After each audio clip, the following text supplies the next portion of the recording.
kanaan dura qabsoo irratti biyya alaa taa'ee aartii kana cimsuu keessatti hojii gurguddaa hojjechaa ture. Amma immoo urjiin teenya urjiin jedhee Finfinnee deebi'ee albama isaa biyya keessatti eebbisaatti kan jiru. Sagantaa kana irratti hirmaachuu keetiif ati maaltu sitti dhaga'ame? Sagantaa kana irratti hirmaachuu qofa miti ani. Akka dhugoomsa Oromootti yookaan nama dhugoomsa tokkotti akka dargaggeessa Oromoo tokkotti qooda kiyyan keessaa fudhadhee koree qindeessituu sagantaa kana gaggeessaatiin ture. Oromoo guutuun kaabaa kibba jirtu baay'ee jirtu. Baay'ee albamichi mata dureen isaa urjiin teenya jedhu kun ergaa of danda'ee qabas. Ergicha hawaasni beekuu danda'a.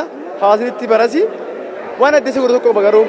Wanni adda isa godhu artist Elemoolii bara jireenya isaa guutuu uummata Oromootiif jiraachaa ture.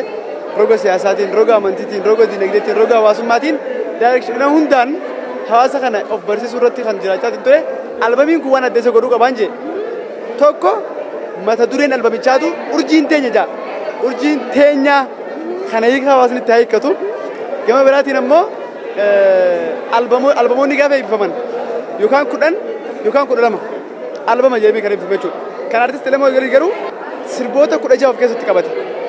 Kanaaf Elemoolii hawaasni ana hawaasa Oromootti Elemoolii waan itti qabu yeroo uummata Oromoo addunyaa guutuu gubbaa jiran irratti jiruun biyyoommaa maal kanatti yaa jiru biyya Ormaa muka citaana morma kana caalaan dubbadde sagalee kanaan sirba balleessita waan ta'eef sirbichi kun Oromoo guutuu keessa jira waan ta'eef kanaan jaalladha.